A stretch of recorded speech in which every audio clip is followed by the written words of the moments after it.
श्री दुर्गा देव्ये नमः। आप सभी का हमारे YouTube चैनल पर हार्दिक स्वागत है। गुप्त नवरात्रि के चौथे दिन माँ दुर्गा के कूष्मांडा स्वरूप की पूजा की जाती है। 10 महाविद्याओं में चौथी महाविद्या माँ भुवनेश्वरी की पूजा अर्चना की जाती है। आइए जानते हैं माँ भुवनेश्वरी की पौराणिक कथा। माँ भुवनेश्वरी को संसार भर के यश और ऐश्वर्य की देवी माना जाता है। इसी रूप में माँ ने त्रिदेवों को दर्शन दिए थे। माँ भुवनेश्वरी ही संपूर्ण जगत का पालन और पोषण करती हैं। उन्हें जगत धात्री भी कहा जाता है। माँ भुवनेश्वरी 14 भुवनों की स्वामिनी हैं। माँ को भगवान शिव की सखी माना गया है। माँ भुवनेश्वरी की पूजा लाल रंग के पुष्प, नैवेद्य, चंदन, कुमकुम, रुद्राक्ष की माला, सिंदूर, फल इत्यादि से करनी चाहिए। पूजा के बाद कथा का पाठ अवश्य करना चाहिए। आइए जानते हैं माँ भुवनेश्वरी की कथा।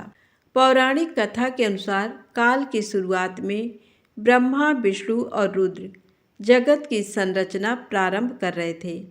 एक उड़ता हुआ रथ उनके सामने आया और एक आवाज़ ने उन्हें रथ में बैठने का आदेश दिया। जैसे ही त्रिदेव रथ में बैठे, ये मन की गति से उड़ने लगा और उन्हें एक अजीब से स्थान पर लेकर गया।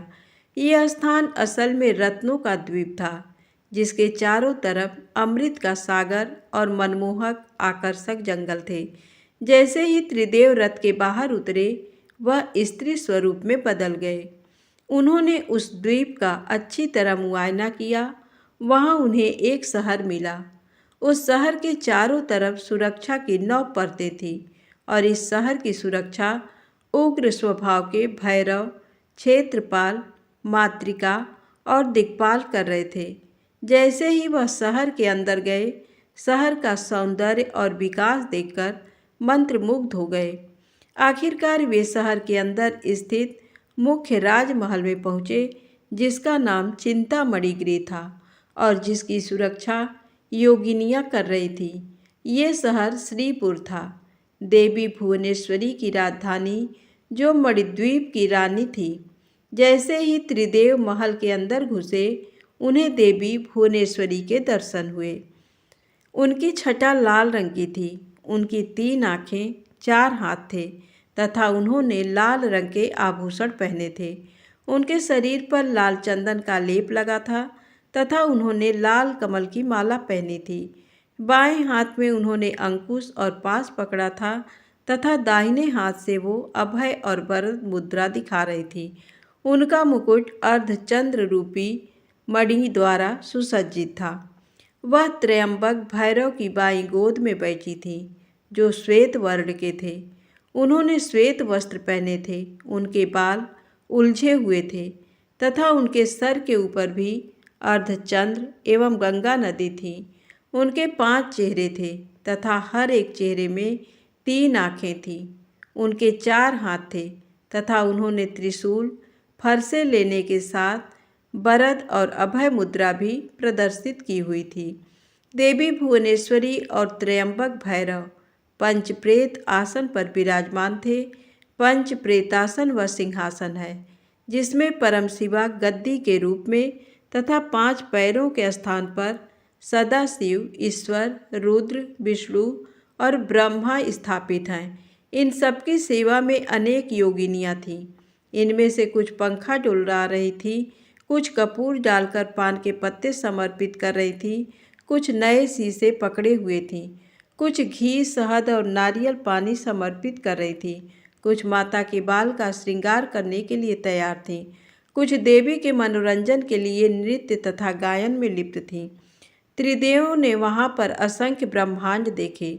हर ब्रह्मांड में उनकी तरह ही त्रिदेव थे और ये सब उन्होंने माता भुवनेश्वरी के पैरों के नाखून में ही देख लिया।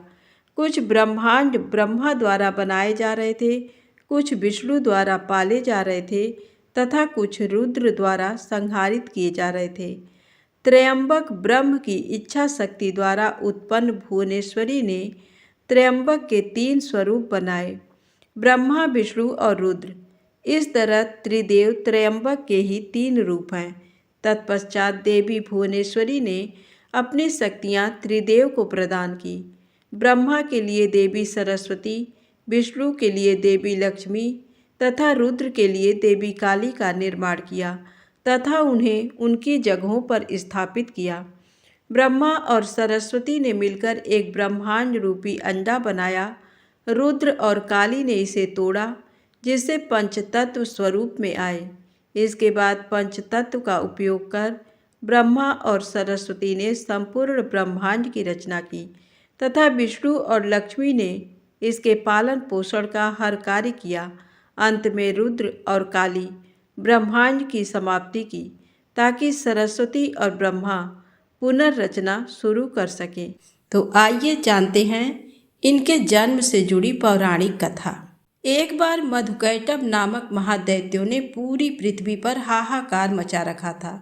तब सभी देव मिलकर भगवान विष्णु के पास गए और उनको अपनी निद्रा का त्याग करने के लिए प्रार्थना करने लगे ताकि वे जल्दी से उठकर मधुकैटभ को मारकर उनकी रक्षा करें। भगवान विष्णु ने निद्रा का त्याग किया और जागृत हुए और उन्होंने 5000 वर्षों तक मधुकैटभ नामक दैत्यों से युद्ध किया। बहुत अधिक समय तक युद्ध करते हुए भगवान विष्णु थक गए और वे अकेले ही युद्ध कर रहे थे। अंत में उन्होंने अपने अंतःकरण की शक्ति योग माया आद्या शक्ति से सहायता के लिए प्रार्थना की। तब देवी ने उन्हें आश्वस्त किया कि वे उन दोनों दैत्यों को अपनी माया से मोहित कर देंगी। योग माया आद्या शक्ति की माया से मोहित होकर दैत्य भगवान विष्णु से कहने लगे कि हमारा वध ऐसे स्थान पर करो जहाँ ना ही जल हो और ना ही स्थल। भगवान विष्णु ने दोनों दैत्यों को अपनी जंघा पर रखकर अपने चक्र से उनके मस्तक को देह से अलग कर दिया। इस प्रकार उन्होंने मधुकैटभ का वध किया, परंतु वे केवल निमित्त मात्र ही थे। उसके बाद ब्रह्मा, विष्णु और शंकर ने देवी आदि शक्ति योग निद्रा महामाया की स्तुति की, जिससे प्रसन्न होकर आदिशक्ति ने ब्रह्मा जी को सृजन, विष्णु को पालन और शंकर को संहार के देव चुना। ब्रह्मा जी ने देवी आदिशक्ति से प्रश्न किया कि अभी चारों ओर केवल जल ही जल फैला हुआ है, पंच तत्व गुण तन मात्राएं और इंद्रियां कुछ भी व्याप्त नहीं हैं, तथापि तीनों देव शक्तिहीन हैं। तब देवी ने मुस्कुराते हुए उस स्थान पर एक सुंदर विमान को प्रस्तुत किया और तीनों देवताओं को विमान पर बैठ अद्भुत चमत्कार देखने का आग्रह किया।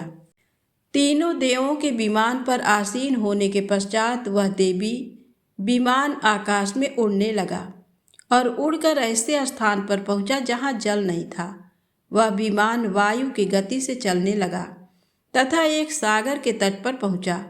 वहां का दृश्य अत्यंत मनोहर था, अनेक प्रकार के पुष्प वाटिकाओं से सुसज्जित था। तभी वहां देवों ने एक पलंग पर एक दिव्यांगना को बैठे हुए देखा। देवी ने रक्त पुष्पों की माला और रक्तांबर धारण कर रखी थी। वर, पास, अंकुश और अभय मुद्रा धारण किए हुए देवी भुवनेश्वरी त्रिदेवों को सन्मुख दृष्टिगोचर हुई, जो सहस्रों उदित सूर्य के प्रकाश के समान कांतिमयी थी। ये सब देखने के बाद भगवान विष्णु ने अपने अनुभव से शंकर तथा ब्रह्मा जी से कहा कि ये साक्षात देवी जगदम्बा महामाया हैं और इसके साथ ही ये देवी हम तीनों और संपूर्ण चराचर जगत की कारण रूपा हैं। तीनों देव भगवती भुवनेश्वरी की स्तुति करने के निमित्त उनके चरणों के निकट गए। तीनों देवी ने देवी के चरण कमल के नख में संपूर्ण जगत को देखा। ये सब देखने के बाद त्रिदेव ये समझ गए कि देवी संपूर्ण ब्रह्मांड की जननी है। तो प्रेम से बोलें, भुवनेश्वरी माता की जय हो।